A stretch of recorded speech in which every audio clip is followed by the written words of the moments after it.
हरे Krishna divine family, Radhe Radhe, हर हर Mahadev. So friends, कैसे हैं आप सब? आई होप आप सब अच्छे हैं, खुश हैं और पॉजिटिव हैं, अपने ओरा को पॉजिटिव किए हुए हैं और अपने जीवन में अपने परिवार के साथ अच्छे से अपने जीवन को व्यतीत कर रहे हैं। सो फ्रेंड्स, आप सभी का तहे दिल से आभार प्रकट करती हूँ।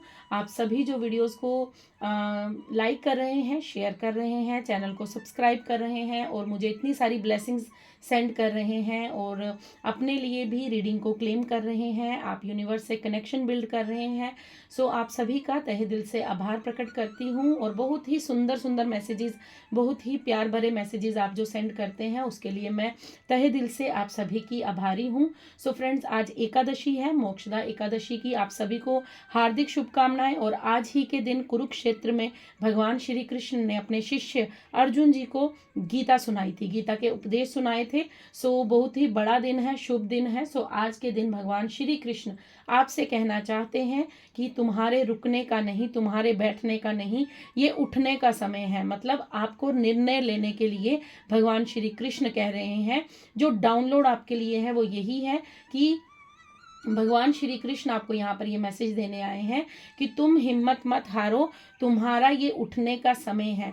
मतलब जो आप काफ़ी लंबे समय से सोच विचार कर रहे हैं, काफ़ी लंबे समय से जो आपने प्लानिंग्स कर रखी हैं, काफ़ी लंबे समय से जो आप अपने जीवन में करना चाहते हैं, एक्शन लेना चाहते हैं, अब ये राइट समय है जब तुम्हें अपने लिए निर्णय लेना होगा, जब तुम्हें अपने लिए सोचना होगा, जब तुम्हें अपने कार्य को, अपने कर्तव्यों को पूर्ण करना होगा। सो आपके लिए बहुत ही ब्यूटीफुल मैसेज है। आइए देखते हैं कि यूनिवर्स कृष्णा जी आपको क्या संदेश देना चाहते हैं। पहला संदेश डाउनलोड के थ्रू जो मैसेज आया है कि क्या निर्णय लेना है, किस राह पर आपको चलना है, क्या आपको श्री कृष्णा कहना चाहते हैं। सो पॉजिटिव रहिएगा। अगर अभी तक आपने मेरे चैनल को सब्सक्राइब नहीं किया है तो प्लीज़ सब्सक्राइब कीजिएगा, बेल आइकन को प्रेस कीजिएगा।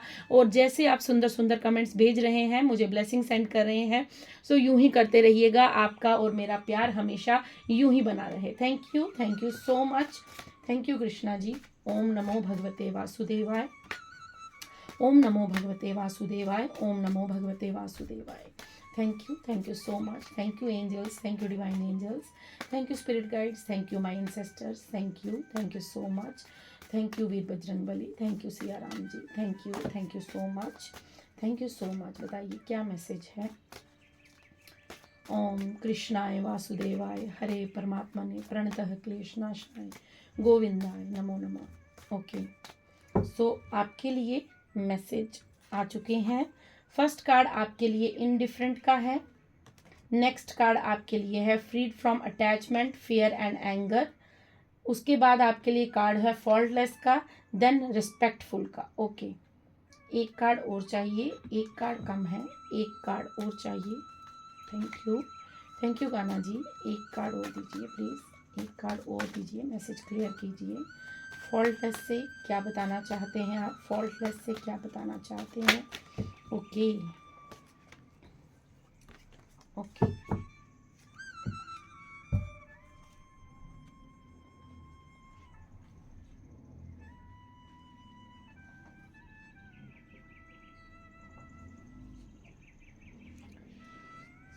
ओके। सो सबसे पहले जो आपके लिए मैसेज कान्हा जी यहाँ पर दे रहे हैं वो ये है कि आपको यहाँ पर कान्हा जी ये समझाना चाहते हैं कि तुमने किसी अपनी पास्ट एनर्जी को मतलब इतना ज़्यादा अपने जीवन में आप लोगों ने उन चीज़ों को पकड़ के रखा हुआ है कि आपने एक धारणा बना ली है, अपने जीवन में आपने एक धारणा बनाई है कि आपको ऐसा लगता है कि हर इंसान एक सोच का है, हर व्यक्ति एक जैसा है। तो यहाँ पर कृष्णा जी कह रहे हैं कि हर मनुष्य एक जैसा नहीं है।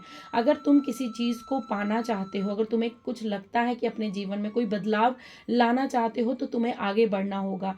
मुझे ऐसा लग रहा है कि आप लोग डरते हैं किसी चीज़ को, आप लोग ना अपने जीवन में स्टार्ट करने से डरते हैं। आपको ऐसा लगता है कि नहीं, पास्ट में मुझे किसी इंसान की वजह से कोई धोखा मिला है, चीटिंग मिली है, तो शायद अगर मैं ये काम करूँगी या मैं इस कार्य को आगे करूँगी या मैं कोई आगे जीवन में बढ़ने का कोशिश करूँगा तो मेरे जीवन में दोबारा से कहीं वो एपिसोड रिपीट ना हो जाए। तो यहाँ पर कान्हा जी की तरफ से ये मैसेज आपको जो आ रहा है कि जिस तरह श्री भगवान जी, श्री राम भगवान जी ने अपनी पत्नी सीता माता जी को जब अयोध्या से वापस लाना था तो उन्हें भी वानरों की सहायता लेनी पड़ी थी। ठीक है, तो अब कुछ लोग ऐसा बोलते हैं कि वानर तो मतलब जब ये लीला चल रही थी तब उन्होंने बोला था कि वानर क्या सहायता करेंगे। रावण भी ऐसे ही बोलता था ना कि ये तुच्छ वानर क्या कर लेंगे मेरा, ये क्या करेंगे, तो ये तो जंगल में रहते हैं, ये क्या कर लेंगे। लेकिन उन्हीं वानरों की सहायता से श्री राम जी ने अपने जीवन में जीत हासिल की थी, विजय हासिल की थी। तो यहाँ पर ये कहा जा रहा है कि आप किसी को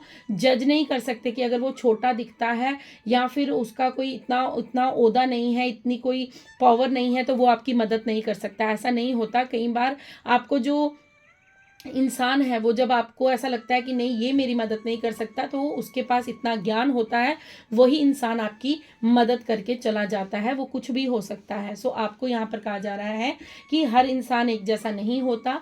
तो आपको यहाँ पर सबसे बड़ा मैसेज जो है, सबसे पहला मैसेज ये है कि अपनी धारणा को चेंज कीजिए, अपनी सोच को चेंज कीजिए। आपको कहा जा रहा है कि आप डरते हो, आप अभी भी डरते हो, अपने डर को अपने ऊपर हावी करके बैठे हो। आपको अटैचमेंट्स बहुत ज़्यादा है, आपको अपनी अटैचमेंट्स को, आपको क्रोध बहुत ज़्यादा आता होगा, आपको छोटी छोटी बातों पर गुस्सा आता होगा, या आपको किसी के कृत्य देखकर, किसी की एक्शन देखकर आपको उस पर गुस्सा आता होगा।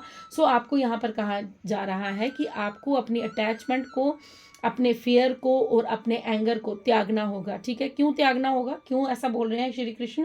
क्योंकि वो बोल रहे हैं जब तुम अपने भीतर के अवगुणों को त्यागोगे। अटैचमेंट क्या है? मोह है। मोह सबसे बड़ा जो हमारे अंदर जो है ना, मोह ही काम सारा खराब करता है। जब हमें किसी चीज़ के साथ मोह हो जाता है तो हम उसे छोड़ने से या उसे त्यागने से डरते हैं। तो जब हम डरते हैं तो हमारे ऊपर वो मोह जो है वो हावी हो जाता है और हम अपने जीवन में आगे कुछ नहीं कर सकते। हम बस उसी, देखिए जैसे फॉर एग्जांपल मैं समझाती हूँ आपको कि होता क्या है। जब किसी के साथ हमारी अटैचमेंट हो जाती है, किसी के साथ हमारा मोह हो जाता है, तो हम क्या करते हैं, चाहे वो गलत भी हो, लेकिन हम उसकी गलतियों पर पर्दे डालते हैं कि कोई बात नहीं, आज नहीं कल सुधर जाएगा, आज नहीं कल हो जाएगा, कल हो जाएगा। और वो इसी दौरान जो है वो इंसान जो है वो सुधरने का नाम नहीं लेता और वो अपनी गलतियों को कंटिन्यूटी पर करता जाता है, क्योंकि उसको ये पता चल जाता है कि हम उसके बिना नहीं रह सकते, ये हमारे बिना कुछ नहीं है। तो हमारी अटैचमेंट ही सबसे बड़ी रुकावट बनती है। हमारी ज़िंदगी में जो जीत होती है, जो हमें निर्णय लेना होता है, सबसे बड़ी रुकावट ही अटैचमेंट है। जब हम अपनी अटैचमेंट को, जैसे प्रहलाद जी थे, प्रहलाद जी उनके पिता थे, जो हिरण्यकशिपु थे वो उनके पिता थे। उनके पिता जो थे वो उनके खिलाफ थे कि भगवान नारायण का आपको नाम नहीं लेना है, सबसे बड़ा भगवान मैं हूँ, सबसे बड़ा देवता मैं हूँ, मेरी पूजा करो। लेकिन उन्होंने अपने पिता से अटैचमेंट नहीं की, उन्होंने अपने पिता से मोह नहीं किया। उन्होंने कहा जगत के पिता नारायण है और वही रहेंगे। वो चाहे उनको पहाड़ी से नीचे फेंकते थे, चाहे हाथियों के नीचे उनको कुचलवा दिया, चाहे उनके इर्द गिर्द सांप लगा दिए, सांप रख दिए, लेकिन फिर भी प्रहलाद जी ने अपने दृढ़ निश्चय को नहीं त्यागा और उन्होंने अपनी अटैचमेंट को अपने आड़े नहीं आने दिया। अगर वो ये सोच लेते कि मेरे पिता हैं तो मेरे पिता कह रहे हैं तो सत्य ही कह रहे होंगे, या मेरे पिता हैं तो वो मुझे सही रास्ते पर लेकर जा रहे होंगे, लेकिन उन्होंने अपने पिता का त्याग करके अपने लिए सही मार्ग को चुना। इसी तरह आपको यहाँ पर भगवान कृष्ण कह रहे हैं कि तुम्हें अपनी अटैचमेंट को छोड़ना होगा। यहाँ पर अटैचमेंट मुझे ऐसा लग रहा है कि कोई पास्ट पर्सन से आपकी अटैचमेंट है, कोई ऐसा पर्सन आपके जीवन में है जिसका मोह आप त्याग नहीं रहे हैं। चाहे वो आपको दिख रहा है, आपको क्लैरिटी दी जा रही है कि वो इंसान आपके लिए सही नहीं है, लेकिन फिर भी आप उसके मोह में पड़े हुए हैं और बार बार उस पर्सन को आप अपनी ओर अट्रैक्ट कर रहे हैं। सो यहाँ पर ये मैसेज है कि आपको अपनी अटैचमेंट को, अपने डर को और अपने गुस्से को त्यागना होगा। गुस्सा किस बात का? कि जिसने आपके साथ गलत किया है, आपको अगर उसके प्रति कोई द्वेष है, कोई गुस्सा है, तो उसे प्रभु के चरणों में समर्पित कीजिए। क्योंकि आप अगर बदला नहीं लेंगे, आप कुछ अपशब्द नहीं कहेंगे, आप अपने मन में एंगर नहीं रखेंगे, तो ईश्वर उस बात का जवाब देंगे। स्वयं नारायण, स्वयं श्री कृष्ण आपको एकादशी पर कह रहे हैं कि तुम मेरी शरण में आ जाओ, फिर मैं वो अपने हिसाब से जिसका जैसा कर्म होगा उसको वैसा फल दे देंगे। लेकिन आपको कहा जा रहा है कि तुम्हें अपने अटैचमेंट, अपनी फियर और अपने एंगर से बाहर आना होगा, तुम्हें हर चीज़ का त्याग करना होगा। फॉल्टलेस का कार्ड है यहाँ पर कहा जा रहा है कि कई बार ऐसा होता है कि हम दूसरों की गलतियों की सजा भुगत लेते हैं। होता क्या है कि हम दूसरों को सुख देने जाते हैं और उनके दुखों का पल्लड़ा जो है वो हम ही पर भारी पड़ जाता है। कैसे पड़ जाता है? क्योंकि जहाँ पर हमारा रोल नहीं भी होता वहाँ पर भी हम क्या करते हैं, अपना निर्णय देते हैं, अपनी गाइडेंस देते हैं, अपना समय व्यर्थ करते हैं, अपना प्यार देते हैं। आप सभी जानते हैं भीष्म पितामह जी ने क्या किया था। भीष्म पितामह जी ने यही किया था, उन्होंने अपनी प्रतिज्ञा के चलते, अपनी जो उन्होंने प्रण लिए थे, जो प्रतिज्ञा ली थी, उसके चलते उन्होंने अपने जीवन को सिर्फ कौरवों को समर्पित कर दिया था, जबकि कौरव गलत थे। लेकिन उन्होंने फिर भी अपनी प्रतिज्ञा को रखने के चक्कर में उन्होंने सोचा कि मैंने प्रतिज्ञा ली है कि मैं जब तक जीवित रहूंगा तो मैं तब तक इस सिंहासन की रक्षा करूंगा।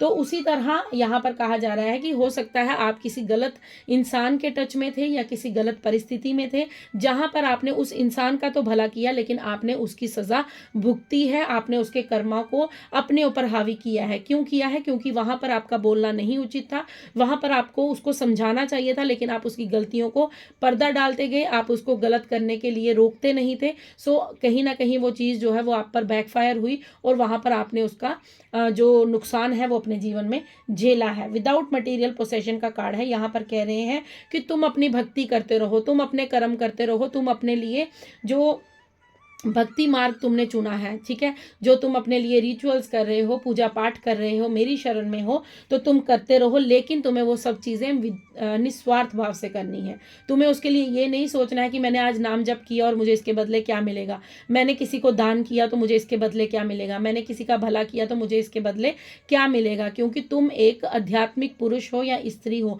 तुम एक आध्यात्मिक जीव हो, एक आध्यात्मिक आत्मा हो। जब हम हमारी जो सोल है वो इतनी पवित्र, इतनी पावन होती है, एक डिवाइन सोल होती है, तो उसमें क्या होता है, उसमें हम लोगों को मटेरियल पोजेशन मतलब किसी भी चीज़ को पाने की लालसा नहीं होनी चाहिए।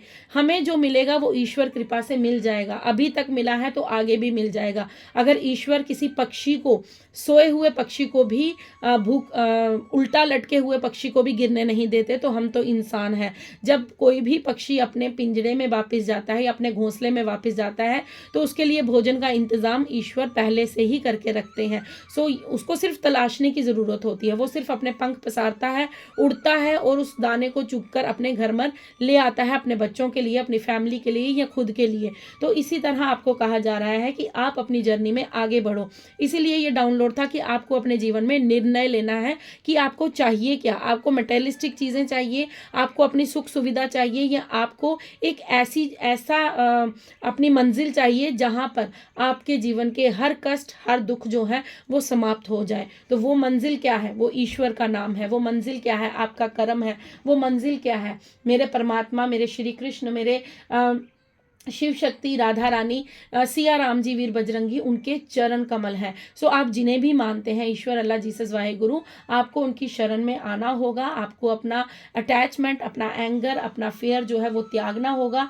आपको हर मतलब धारणा को चेंज करना होगा, आपकी सोच को बदलना होगा। आप ये सोचिए कि मुझे हर किसी में कृष्ण दिखते हैं। आप ये मन में धारणा रखिए कि ये सभी जो है ये भगवान के अंश हैं, चाहे वो गलत कर रहे हैं, सही कर रहे हैं। उससे आपको, अगर आप किसी का गलत देखते हो, अगर आपको लगता है कि आप यहाँ पर कुछ समझा सकते हो तो समझाइए, नहीं समझा सकते तो अपने खून को जलाने से बेटर है वहाँ से निकल जाइए। ये आपके लिए यहाँ पर मैसेज है। आपको कहा जा रहा है कि निस्वार्थ भाव से मेरी सेवा करते रहो, निस्वार्थ भाव से अपना अच्छा कर्म करते रहो, निस्वार्थ भाव से तुम अपनी जर्नी में आगे बढ़ते रहो, तुम्हें सब कुछ मिल जाएगा जो तुम्हें चाहिए। पास्ट में अगर आपकी किसी ने इज्जत नहीं की थी, पास्ट में अगर आपके जीवन में आपकी कोई रिस्पेक्ट नहीं करता था, तो तुम्हें वो रिस्पेक्ट भी मिलेगी। यहाँ पर श्री कृष्ण कह रहे हैं, यहाँ पर नारायण आए हैं, चतुर्भुज अवतार में यहाँ पर आपके सामने प्रस्तुत हुए हैं कि अगर पास्ट में तुम्हें कोई जानता नहीं था, तुम्हें कोई पहचानता नहीं था, या तुम्हारी बातों की कोई वैल्यू नहीं करता था, तो तुम्हें वो सब मिलेगा जिस चीज़ के तुम इच्छुक हो। लेकिन तुम्हें निस्वार्थ भाव से मेरी सेवा करनी है, निस्वार्थ भाव से तुम्हें मेरी शरण में आना है। ओके, सो यहाँ पर कंट्रोलिंग द माइंड का कार्ड है जो आपको ये कह रहा है। यहाँ पे फॉल्टलेस के नीचे बिल्कुल कंट्रोलिंग द माइंड का कार्ड आया है।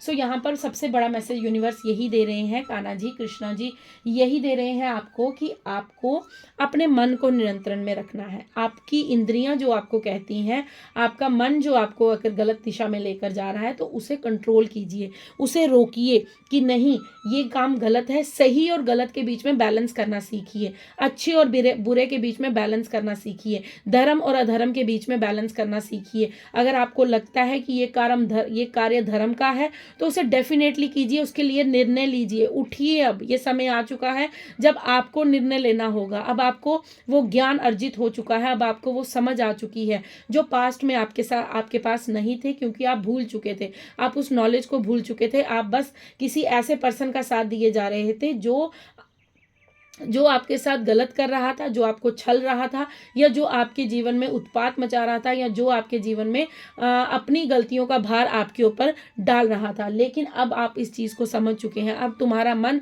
तुम्हारे नियंत्रण में है। तो यहाँ पर यूनिवर्स कृष्णा जी यही कह रहे हैं कि आपको अपने मन को कंट्रोल करना आना चाहिए, आपको पता होना चाहिए। एक एग्जाम्पल देती हूँ छोटी सी। अगर आपने अभी 4 रोटी खाई है, ठीक है, आपने पेट भर के खाना खा लिया है, उसके बाद आपके मन में आ रहा है कि मुझे अब यहाँ पर आप कुछ मीठा खाना, जैसे आपको लग रहा है कि मुझे खीर खा लेनी चाहिए, तो खीर खा लेनी चाहिए, ठीक है, आपने खीर भी खा ली। उसके बाद आपके मन ने कहा नहीं अब मुझे कुछ चटपटा चाहिए, तो आपने कुछ भी मंगवा लिया, चाट पापड़ी खा ली, या आपने कुछ नमकीन खा लिया, वो भी आपने खा लिया। उसके बाद आपके मन ने कहा नहीं अब मुझे वो चाहिए, थोड़ा सा मुझे कुछ स्पाइसी चाहिए, या उसके बाद आपको किसी ने ऑफर कर दिया कि कुछ पिज़्ज़ा खा लो, बर्गर खा लो, कुछ भी खा लो, आपने वो भी। उसके बाद हुआ क्या?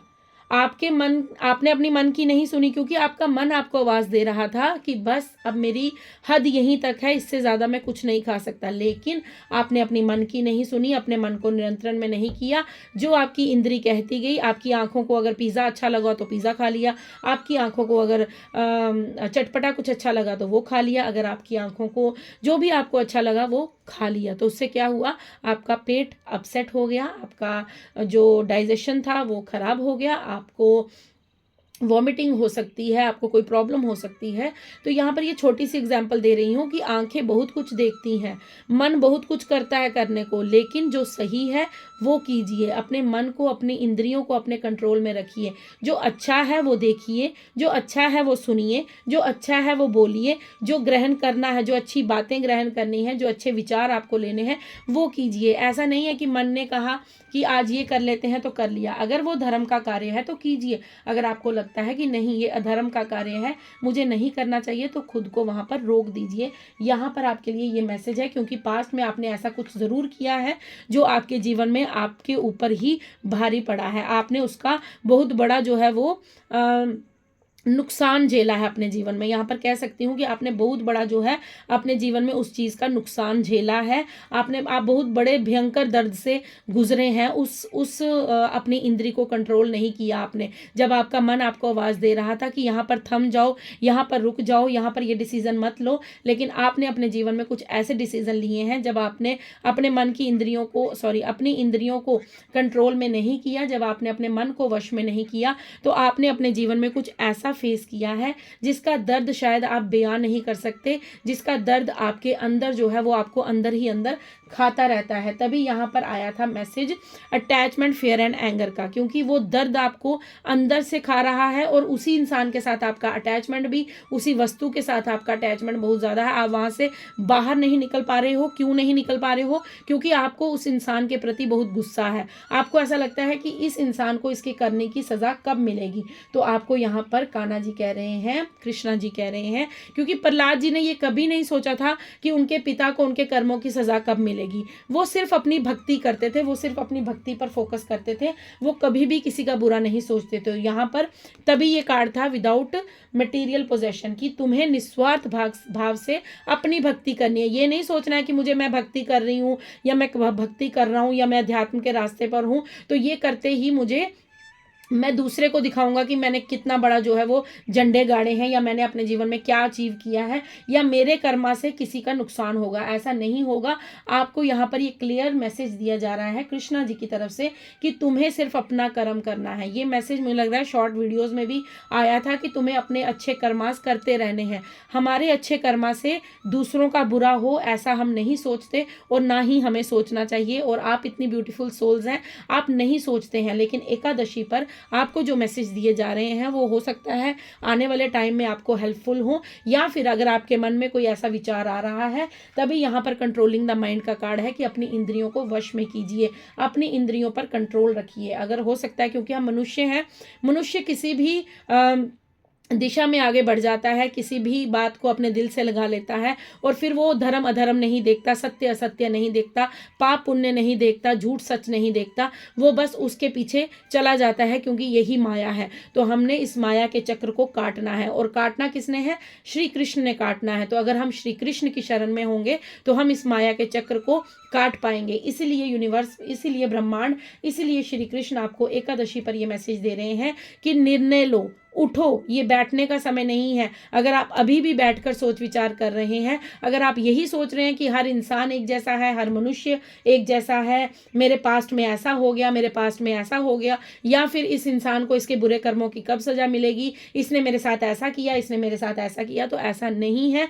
आपकी इज्जत आपको मिल जाएगी और मिलेगी, डेफिनेटली मिलेगी, क्योंकि ये इज्जत आपको श्री कृष्ण द्वारा प्रोवाइड की जाएगी, क्योंकि जो आप डिजर्व करते हैं। प्रहलाद भक्त जी का नाम आज तक हर इंसान जो है वो प्रहलाद भक्त को जानते हैं कि प्रहलाद जी कौन थे, प्रहलाद भक्त ने क्या किया है, प्रहलाद भक्त की क्या इच्छा थी, क्या मंशा थी, वो क्या किस रास्ते पर आगे थे। तो वैसे ही आपको यहाँ पर श्री कृष्ण कह रहे हैं कि तुम अपना कर्मा करो, तुम मेरी शरण में हो, तुम अपना गुड़ कर्मा करो, तुम पूजा पाठ अपनी जो भी तुम अपने नाम जप कर रहे हो वो करते रहो। तुम्हें अगर रिस्पेक्ट चाहिए, तुम्हें इज्जत चाहिए तो तुम्हें समय आने पर वो मिल जाएगी, वो तुम्हें दे दी जाएगी। प्रहलाद भक्त जी ने इज्जत मांगी नहीं थी, प्रहलाद भक्त जी ने अपने लिए धन मांगा नहीं था, प्रहलाद भक्त जी ने कुछ भी मटेरियल पोजेशन रखकर पूजा नहीं की थी। उन्होंने ये नहीं कहा था मेरे पिता को ये नुकसान हो जाए क्योंकि वो मुझे पूजा नहीं करने देते, वो मुझे वो बोलते थे कि मुझे सिर्फ मेरे नारायण चाहिए, मुझे सिर्फ मेरे प्रभु से प्रेम है। तो आपको भी यहाँ पर कहा जा रहा है कि आप अपने प्रभु के नाम में लीन रहिए, आप अपने लिए निर्णय लीजिए, अपने जीवन में आगे बढ़िए, आप उठिए। बस बहुत हो गया दूसरों के बारे में सोचना, बहुत हो गया दूसरों की जिंदगी में क्या चल रहा है उसके बारे में ताक झांक करना। आज गीता जयंती पर आपको श्री कृष्ण के इतने सुंदर जो है वो मैसेजेस मिले हैं, और ये बॉटम डेक में मुझे जो मैसेज है ये बहुत अट्रैक्ट कर रहा है। इक्वल का कार्ड है यहाँ पर, तो आपको यहाँ पर श्री कृष्ण कह रहे हैं कि तुम्हें सबको इक्वल देखना है। यही मैसेज मैं आपको पहले दे चुकी हूँ कि आपको ये समझना है कि जितने भी लोग मेरे इर्द गिर्द हैं वो कृष्ण रूप में हैं। जब आपको हर किसी में ईश्वर नजर आने लगेगा, वो चाहे कैसे भी कार्य कर रहे हैं, वो आपके साथ जैसा भी व्यवहार कर रहे हैं, लेकिन आपके मन में ये होना चाहिए ये मेरे प्रभु की कोई लीला है जो मेरे साथ की जा रही है। जब आपका भाव शुद्ध रहेगा तो आपके जीवन में भी शुद्धता जरूर आएगी। वो कोई पशु पक्षी हो सकता है, कोई इंसान हो सकता है, कुछ भी हो सकता है, ठीक है। ऐसा नहीं है कि आपको सिर्फ इंसानों के प्रति प्यार रखना है, नहीं, आपको पशु पक्षियों के प्रति भी प्यार रखना है। आपको कभी किसी पशु पक्षी को भी हिट नहीं करना है, कभी उसके बारे में भी, उसको भी कभी अगर होता है ना कई बार हमारी तरफ से कुछ उनको नुकसान ना हो जाए, तो ऐसा भाव रखिए कि जो भी जीव जंतु इस सृष्टि पर हैं, चाहे वो प्रकृति क्यों नहीं है, चाहे वो नेचर क्यों नहीं है, आप पेड़ लगाइए। पेड़ लगाना बहुत शुभ कार्य होता है। आप अपने पितरों के नाम से पेड़ लगा सकते हैं। अगर आप ऐसे भी प्रकृति के लिए कुछ कर सकते हैं, अगर कहीं पर आपको गंदगी दिखती है आप वहाँ पर एक सफाई अभियान चला सकते हैं। अगर आपको लगता है कि जैसे होता है कि पेड़ पौधे लगाने चाहिए, अगर ग्रीनरी थोड़ी सी अपने फूल के जो पौधे होते हैं वो आप अपने गार्डन में लगाइए, खुद प्लांटिंग कीजिए, सो आपके लिए बहुत शुभ रहेगा। यहाँ पर राधा कृष्ण का मैसेज आ चुका है। वो आपको कह रहे हैं कि आप प्रोटेक्टेड हैं, आप निश्चिंत रहिए, आपको उनका सुरक्षा कवच मिला हुआ है। आपके जीवन में कोई भी अनहोनी अब नहीं हो सकती। आपके जीवन में राधा कृष्ण की ब्लेसिंग्स बरस रही हैं। सो बहुत ही ब्यूटीफुल रीडिंग है आपके लिए, वाओ। सो आपके लिए जो टैरो से मैसेज है 10 नंबर का कार्ड है और व्हील ऑफ फॉर्च्यून का कार्ड है। आपको यहाँ पर कहा जा रहा है कि निश्चिंत रहिए, इंजॉय कीजिए अपने जीवन में, खुशियां मनाइए, रिस्क लीजिए, अपने जीवन में जो करना चाहते हैं आगे बढ़िए। दुनिया क्या कहती है कहने दीजिए, इससे कोई फर्क नहीं पड़ता कि आपको कौन अच्छा समझता है कौन अच्छा नहीं समझता है। दुनिया तो दिखावे से खुश होती है, लेकिन मेरे श्री कृष्ण से केवल भाव से खुश होते हैं। तो आपके भाव जो है वो प्रभु तक जाने चाहिए, आपका जो अच्छा मन है वो प्रभु तक जाना चाहिए। आपको सिर्फ अपनी जर्नी में आगे बढ़ना है निश्चिंत होकर, क्योंकि आप प्रोटेक्टेड हैं, आपको राधा कृष्ण की ब्लेसिंग्स मिली हुई हैं। अपने जीवन में खुश होकर आगे बढ़िए, अपने जीवन में खुश रहिए। जितना ज़्यादा आप खुश रहेंगे उतनी जल्दी आपका भाग्य का चक्र आपके फेवर में घूमेगा और घूम चुका है। एकादशी पर ये व्हील ऑफ फॉर्च्यून का कार्ड आना मतलब आपके जीवन में एक नया सवेरा, एक नया उदय हो रहा है और आपके पास ज्ञान आ रहा है। वो ज्ञान कहीं से भी आप यूट्यूब से ले रहे हैं या आप बुक्स रीड कर रहे हैं या फिर आपको रीड्स करनी चाहिए अगर आपका मन कहता है। देखिए आज गीता जयंती भी है और व्हील ऑफ फॉर्च्यून का कार्ड है और यहाँ पर द हेरोफेंट का कार्ड है। अगर आप ज्ञान के बारे में आपको ऐसा लगता है कि मुझे ज्ञान चाहिए, मुझे और चीज़ों की नॉलेज चाहिए, तो आप डेफिनेटली गीता पढ़ना स्टार्ट कीजिए। गीता पढ़ने से आपको बहुत सी चीज़ें जो है वो क्लियर हो जाएंगी, आपके जीवन में क्लैरिटी आएगी। ये यहाँ पर कृष्ण जी का एकादशी पर आपके लिए संदेश था कि अब आपके जीवन में ज्ञान आएगा, आपका भाग्य का चक्र आपका साथ देगा, आपके गुड कर्मास आपको अच्छे रिवॉर्ड दे रहे हैं। आने वाले समय में आपकी जो चिंताएं हैं वो आप चिंता फ्री होने वाले हैं। आपको जीवन में एक बड़ी पद्धति पर बिठाया जाएगा जहां पर आप लोगों को गाइडेंस देंगे। ये मैसेज बहुत बार आता है और डेफिनेटली आप इस चीज़ को करेंगे क्योंकि आपके भाग्य में वो लिखा गया है कि आपके द्वारा कुछ बड़ा होना है, आपके द्वारा कुछ बड़ा किया जाएगा, तभी एकादशी पर आपको ये रीडिंग मिल रही है। सो फ्रेंड्स, ये थी आपकी रीडिंग। सो आपके लिए एकादशी पर 2 लाइनें ज़रूर गुनगुनाऊंगी क्योंकि भजन गाने से हमारी आत्मा और हमारी जीवा दोनों पवित्र होते हैं। सो आप भी श्री कृष्ण का ध्यान कीजिएगा। श्री कृष्ण गोविंद हरे मुरारी, हे नाथ नारायण वासुदेवा। श्री कृष्ण गोविंद हरे मुरारी, हे नाथ नारायण वासुदेवा। पिता मात स्वामी सखा हमारे, पिता मात स्वामी सखा हमारे, हे नाथ नारायण वासुदेवा। श्री कृष्ण गोविंद हरे मुरारी, हे नाथ नारायण वासुदेवा। हरे कृष्णा कृष्णा कृष्णा बोलो बोलो राधे कृष्णा, हरे कृष्णा कृष्णा कृष्णा बोलो बोलो राधे कृष्णा। सो फ्रेंड्स, ये थी आपकी रीडिंग। आई होप आपको अच्छी लगी हो, आपसे रेजोनेट हो। सो हरे कृष्णा ज़रूर लिखिएगा कमेंट्स में, राधे राधे ज़रूर लिखिएगा, रीडिंग को क्लेम कीजिएगा। मैं मिलती हूँ आपको नेक्स्ट रीडिंग में, तब तक के लिए राधे राधे, हर हर महादेव, शुभ रात्रि।